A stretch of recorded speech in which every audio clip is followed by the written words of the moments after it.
Hello students, हम लोग linear equations in one variable की बात कर रहे थे। बहुत कुछ सीख चुके थे हम लोग इसके बारे में, कैसे सॉल्व करते हैं सीख चुके हैं हम लोग कैसे सॉल्व करते हैं। कॉम्प्लेक्स था क्या? था तो आसानी, ज़्यादा कॉम्प्लेक्स नहीं था। अब ये सब सॉल्व करके, लीनियर इक्वेशन को सॉल्व करके हमें मिलना क्या है, इसकी बात भी कर लें कि चलो सीख तो लिया लीनियर इक्वेशंस को सॉल्व करना कैसे है, लेकिन इससे क्या फ़ायदा होना है, कुछ तो फ़ायदा होना चाहिए ना। तो ये जो एक टॉपिक है linear equations in one variable, बहुत ही काम की टॉपिक है। इसके क्वेश्चंस हमें हर जगह मिल जाते हैं। ये एक्चुअली मैथ्स के हर एक चैप्टर में यूज होता है। तो यहाँ पे इस चैप्टर में हम लोग कुछ एक क्वेश्चंस देखेंगे जो linear equation in one variable से सॉल्व होते हैं। कहाँ कहाँ पे ये क्वेश्चंस लगते हैं? नंबर से रिलेटेड प्रॉब्लम होते हैं, एज से रिलेटेड होते हैं, स्पीड से होते हैं और मनी से होते हैं। इन सभी प्रॉब्लम का एक ही सॉल्यूशन होता है। वो सॉल्यूशन क्या है? Linear equation in one variable. ठीक है। चलो अब हम लोग देखते हैं, कुछ एग्जाम्पल्स के माध्यम से देखते हैं तो ज़्यादा अच्छे से समझ में आएगा। पहला क्वेश्चन स्क्रीन पे है, what should be added to twice the rational number -4/7 to get 7/4। Question समझ में आ रहा है? सबसे जरूरी है पहले क्वेश्चन को समझना। जो भी लिखा हुआ है क्वेश्चन में उसको पढ़ना है, समझना है और समझ के एक इक्वेशन बनाना है। क्योंकि इक्वेशन बनाने में अगर कोई गलती होगी तो सॉल्व तो सही हो ही नहीं सकता है ना, क्वेश्चन तो गलत हो जाएगा। इक्वेशन मान लो गलत बन गया गलत, उसके बाद सही सॉल्व भी करेंगे तो भी तो आंसर गलत ही आएगा ना। तो इक्वेशन पहले तो सही सही बनाना है, और सही से इक्वेशन बनाने के लिए क्वेश्चन को समझना बहुत जरूरी है। तो यहाँ क्या दिया है हमारे पास, what should be added to twice the rational number -4/7। कौन सा रैशनल नंबर है? -4/7। इसमें क्या करना है? What should be added to twice the rational number. ये जो रैशनल नंबर है इसके दो गुना में है ना। सबसे पहले जो नंबर है उसका 2 गुना कर देना है, फिर उसमें कुछ ऐड करना है। क्या ऐड करना है? जो रैशनल नंबर है उसके 2 गुना में क्या ऐड करना है, ये नहीं पता करना है। यही तो व्हाट है, ये पता नहीं है, इसको पता लगाना है। तो जो पता नहीं है उसको मान लेते हैं x। ठीक है, let the number be x। जो ऐड कर रहे हैं नंबर वो x है, ऐसा मान लेते हैं। तो मैं रेड से अंडरलाइन कर देता हूं, जो हमें पता नहीं है, x। ठीक है, तो इसमें ऐड करने से क्या मिलना चाहिए हमें? 7/4 मिलना चाहिए। क्वेश्चन समझ में आ रहा है? सबसे पहले तो हमें जो नंबर पता नहीं है उसको मान लेना है x। फिर उसके बाद क्वेश्चन में क्या दिया है, what should be added to twice the rational number -4/7। ये जो रैशनल नंबर है -4/7, इसके 2 गुना में कुछ ऐड करना है, और वो कुछ क्या है? वो x है। तो इन दोनों को ऐड करने से हमें क्या मिलेगा? 7/4। तो अब हमारे पास एक लीनियर इक्वेशन जैसा कुछ बन गया है। जैसा नहीं, लीनियर इक्वेशन ही है, इसी को बोलते हैं ना लीनियर इक्वेशन। अब इसको सॉल्व कर देंगे, x मिल जाएगा हमें, है ना। तो इसको सॉल्व करने के लिए कैसे सॉल्व करते थे? हमारा x जो है ये लेफ्ट साइड में बचा रहना चाहिए, और जो सारे नंबर्स हैं इन सब को उठा करके, ये जो 3 नंबर्स हैं यहाँ पर, इन सब को उठा करके हमें राइट हैंड साइड में भेज देना है। इसको भेजने के लिए क्या क्या प्रोसेस थे, याद है सभी? चलो, तो लेफ्ट साइड में पहले थोड़ा सा सिंप्लीफाई कर लेते हैं। क्या आता है हमारे पास? 2 से मल्टीप्लाई कर देंगे तो क्या आएगा? -8/7 plus x is equal to 7/4, है ना। अब लेफ्ट में एक ही नंबर बच गया है, -8/7, और वो भी नेगेटिव में। इसको उठा करके राइट साइड में भेज देना है, इतना ही करना है। तो लेफ्ट साइड में हमारे पास सिर्फ और सिर्फ x बचा रह जाएगा। राइट साइड में है 7/4, और ये -8/7 जो है ये राइट साइड में चला जाएगा माइनस के साथ। साइन बदल जाता है अगले साइड में जाने से। इधर से उधर जब भेजते हैं तो साइन बदल जाता है, तो ये माइनस खत्म हो जाएगा, यहाँ पे प्लस हो जाएगा यह। अब इन दोनों नंबर्स को प्लस कर देना है। बहुत ही आसान है प्लस करना, एलसीएम ले लो। 7 4 या 28, एलसीएम हमारा 28 होगा। 49 प्लस 32 कितना होगा ये? 81 डिवाइड बाई 28, यही आएगा ना? 81 डिवाइड बाई 28, यही हमारा रैशनल नंबर है, 81 डिवाइड बाई 28। ठीक है, जैसा कि हम लोग पहले देख चुके हैं कि इस तरह से जब आंसर आता है तो उसको वेरीफाई भी कर लेते हैं। वेरीफाई करने के लिए हमें क्या करना होगा?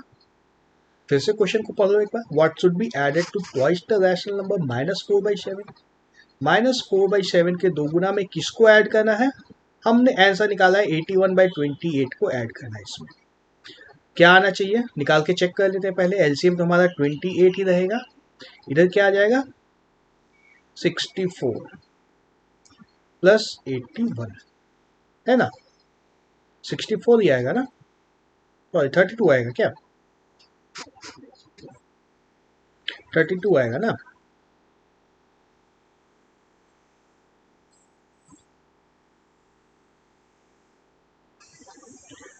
थर्टी टू आ जाएगा हमारे पास। 49 डिवाइड बाई 28, 7 और 7 कैंसिल हो जाएगा, तो ऊपर बचेगा 7, नीचे बचेगा 4। तो जो चाहिए हमें मिल गया, 7/4 चाहिए था, वही मिल गया। क्वेश्चन बन गया। तो नंबर्स के क्वेश्चन हमारे नंबर्स के क्वेश्चन है ये, और ये बनता किससे है? Linear equation in one variable से। समझ में आया कैसे बनता है, कैसे इक्वेशन बनाना है, और फिर कैसे उस इक्वेशन को सॉल्व कर देना है। समझ में आ रहा है सब कुछ? चलो नेक्स्ट एग्जाम्पल देखते हैं। हाँ, लंबा एग्जाम्पल है यह तो।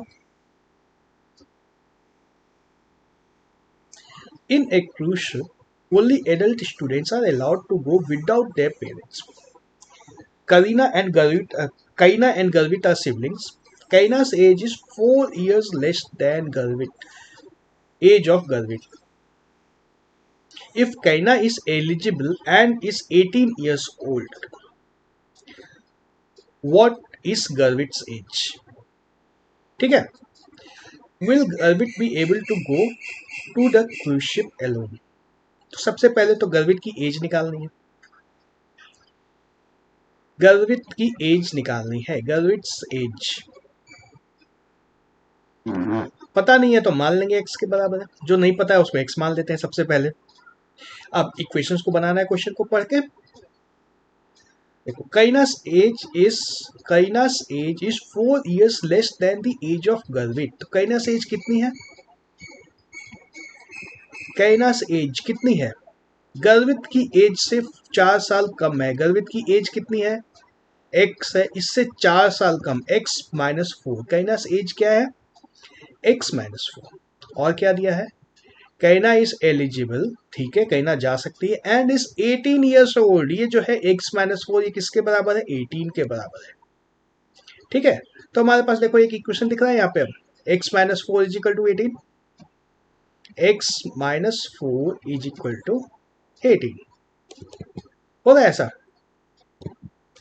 तो यहां से x की वैल्यू जब निकाल देंगे, 4 को राइट साइड में ले जाना है, 18 प्लस 4 इज इक्वल टू 22। गर्वित एज हमारी क्या आ गई? 22 ईयर्स। ठीक है, तो what is Garvit age? 22 years. Will Garvit be eligible to go alone in the cruise? अकेले जाने मिलेगा उसको? बिल्कुल मिलेगा। 18 साल से ज्यादा एज में जा सकते हैं। तो हमारा आंसर क्या आया? 22। पहले क्वेश्चन का आंसर है 22 ईयर्स, और दूसरे क्वेश्चन का आंसर है यस। ठीक है, simple, very simple. Next question पे आ जाए। The ages of Smita and Karisma are in the ratio 2:3. After 10 years, the ratio of their ages will become 3:4. Find their present age. Question समझ में आ रहा है? हमारे पास दो लड़कियां हैं, स्मिता और करिश्मा, इन दोनों के एज का रेशियो क्या है? 2:3। ये 2:3 एज का रेशियो का मतलब क्या हुआ? तो देखो, ये अगर समझ में नहीं आएगा तो क्वेश्चन बनेगा कैसे? तो सबसे पहले तो ये लिखा है इसका मतलब समझना। इन दोनों की एज का रेशियो 2:3 है।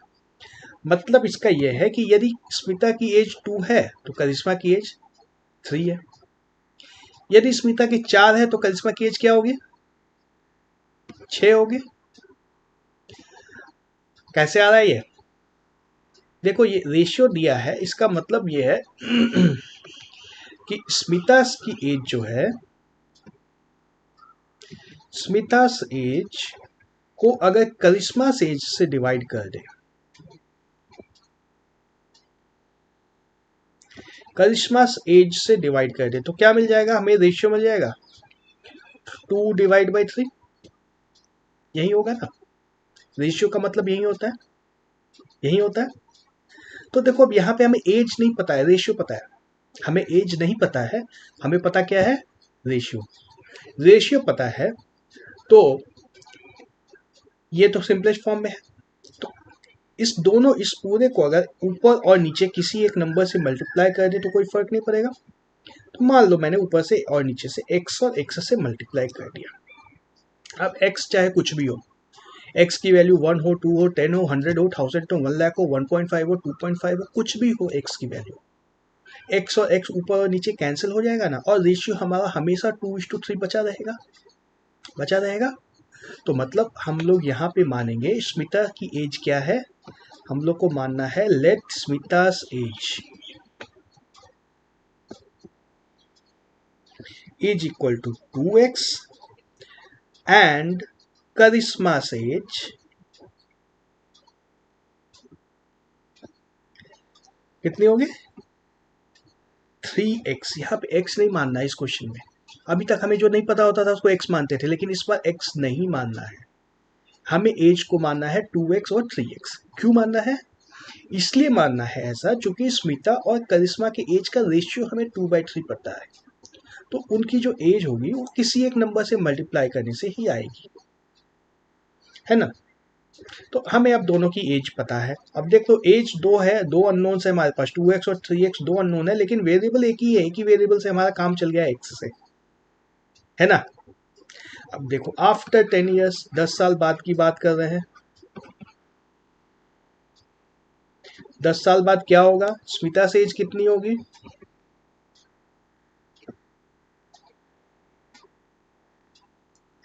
2x + 10 होगी। करिश्मा से एज कितनी होगी?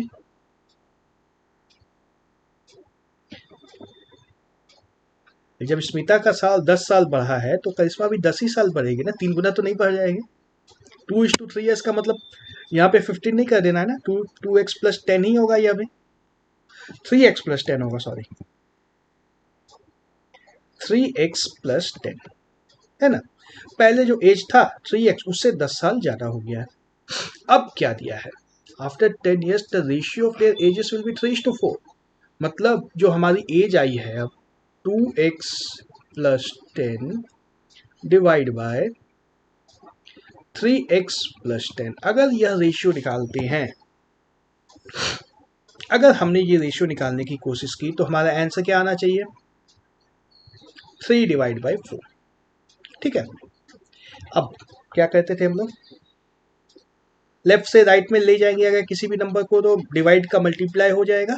तो यहाँ पे बोलते हैं हम लोग क्रॉस मल्टीप्लाई। इस नंबर से 3x + 10 ये जो नंबर है इसको राइट साइड में ले जाएंगे तो ये मल्टीप्लाई हो जाएगा, और ये नंबर इधर नीचे में जो है 4, इसको भी राइट साइड में, लेफ्ट साइड में ले जाएंगे तो ये अभी इधर मल्टीप्लाई हो जाएगा। ठीक है। तो हमें क्या मिल जाएगा? 4 × 2x + 10 is equal to 3 × 3x + 10। मिल रहा है? सिंपल है, कुछ स्पेशल काम नहीं किया हमने। अब मल्टीप्लाई कर दो। 8x + 10, अच्छा जगह चाहिए मुझे, और थोड़ी सी जगह बना लेता हूं मैं।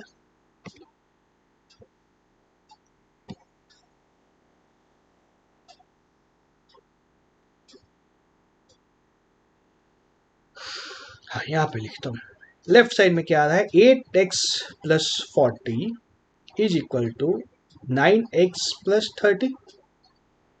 ठीक है, अब x को एक तरफ ले आना है, सारे नंबर्स को दूसरी तरफ ले आना है, तो क्या आएगा 8x माइनस 9x, सारे x इकट्ठे आ गए, is equal to 30 minus 40, minus x is equal to minus 10, यानी कि हमारे x की क्या वैल्यू आ गई 10। हमारा आंसर 10 आ गया क्या, x की वैल्यू 10 आई है, आंसर अभी 10 नहीं आया है। आंसर में हमें कुछ और निकालना था, x नहीं निकालना था, आंसर में क्या निकालना था, हमें निकालना है स्मिता की एज और करिश्मा की एज, स्मिता की एज और करिश्मा की एज। यहाँ पे क्या है 2x और 3x, मतलब स्मिता की एज होगी 20, करिश्मा की एज होगी 30। ठीक है, आंसर आ गया, अब हमारा आंसर आ गया है 20 और 30 हमारा आंसर होगा।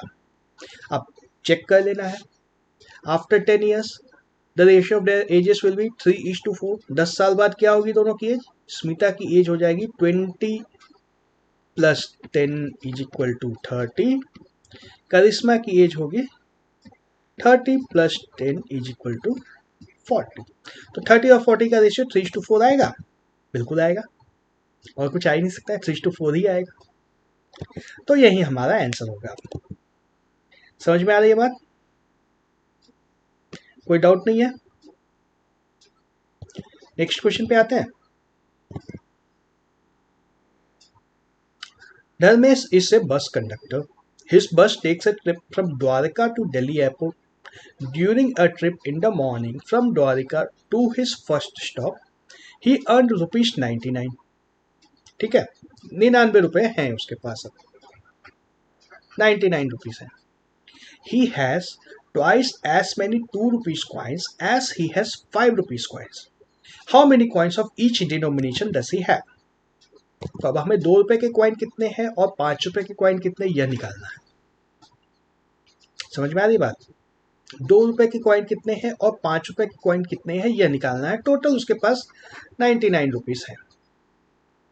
ठीक है, तो हमें क्या दिया है, he has 3 times as many 2 rupees coins as he has 5 rupees coin, मतलब 5 रुपी के जितने भी कॉइन है, 5 रुपी के कॉइन नहीं पता है तो मान लेते हैं x है, मान लो 5 रुपए के x कॉइन्स है, तो 2 रुपए के कितने कॉइन्स है उसके पास, 5 रुपए के x कॉइन है, तो 2 रुपए के कितने कॉइन होंगे, 3 गुना, 3 टाइम्स, है ना, he has 3 times as many 2 rupees coins, मतलब 3 गुना x is equal to 3x।